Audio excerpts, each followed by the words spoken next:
crise financeira que atingiu o mundo nos últimos meses tem provocado uma série de discussões em busca de uma saída. O governo do Paraná já promoveu 3 encontros com especialistas de vários setores para analisar ponto a ponto essa questão que provocou mudanças na economia em vários países. Os palestrantes do seminário Crise, Desafios e Estratégias, realizado nesta sexta-feira em Curitiba, apresentaram uma visão diferenciada sobre a crise. O evento foi transmitido ao vivo pela Paraná Educativa. A primeira mesa de discussão teve como foco o Paraná. Foram expostos alguns fatores que impulsionaram o crescimento do Estado em 2009, como o aumento de 14,9% do salário mínimo regional e ainda a redução de ICMS sobre 95 mil itens. Isso significa um aumento de faturamento, um benefício para o comércio, que vai gerar mais emprego e mais impostos, e também para o consumidor que conseguiu levar mais produto gastando menos. Um estudo feito pelo Ministério de Desenvolvimento, Indústria e Comércio apontou uma queda de 5% nas exportações do Paraná nos 4 primeiros meses de 2009 em relação ao mesmo período do ano passado. Mas, segundo o presidente do IPARDES, isso não teve uma forte representação na economia do Estado. Como ocorreu uma desvalorização do real em momentos anteriores, essa repercussão do ponto de vista da atividade produtiva em reais não foi tão significativa. Um dos pontos defendidos pelo secretário de Estado do Planejamento foi o fortalecimento do mercado interno para uma melhor política econômica. Políticas como o Bolsa Família, como o Programa de Educação e Trabalho Infantil, como o PRONAF, ou no caso do Paraná, o nosso salário mínimo regional mais alto do que a média, o trator solidário, são políticas que permitem que as pessoas ganhem melhor, como melhor, ter um melhor padrão de vida. Isso cria um colchão de proteção da economia, ao mesmo tempo que melhora a vida das pessoas. O cenário nacional também foi assunto do seminário. Medidas adotadas pelo governo para aquecer as vendas foram debatidas. Entre elas, a contínua mudança na taxa de juros. Só neste ano, o Copom fez 3 reduções na taxa Selic, chegando a 10,25%, o índice mais baixo da história do país. E isso significou um avanço na economia brasileira. O que ganha quando você reduz 0,5% a 1% é que você cria no mercado uma expectativa. Os empresários estão receosos de investir por conta da crise. Quando notam que a taxa de juros está baixando, eles notam, portanto, que o governo está aí, o Banco Central confia que a economia está indo bem.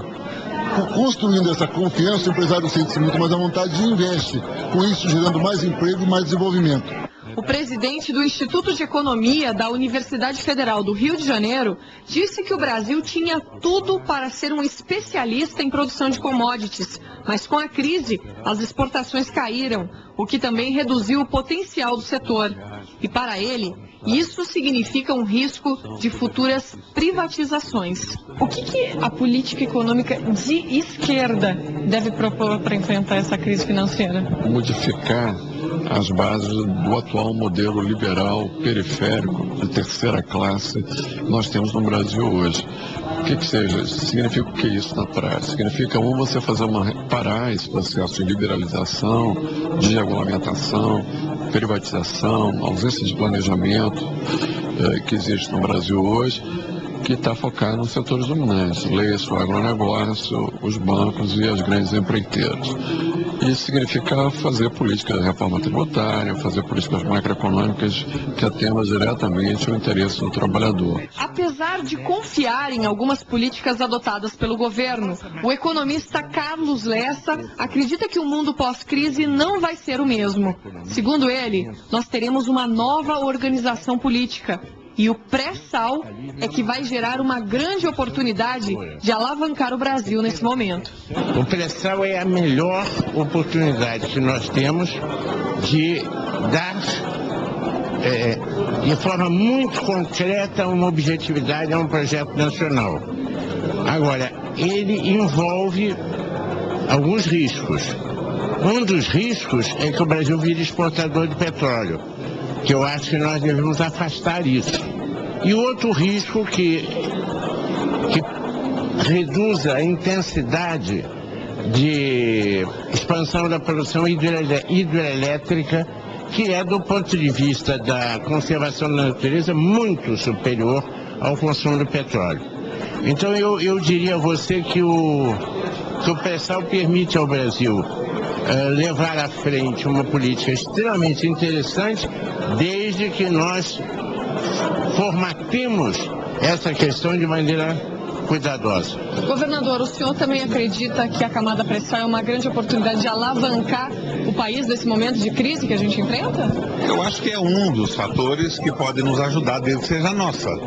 Agora, se nós continuarmos entregando, por exemplo, petróleo para a China em troca de bugiganga, de eletrônicos, vendendo matéria-prima primária, commodity, para trocar por bugiganga, nós vamos mal. O pré-sal só interessa se for do Brasil, 100% do Brasil, como o petróleo dos Emirados Árabes é dos Emirados que constitui o coletivo. É preciso que tenhamos um projeto nacional.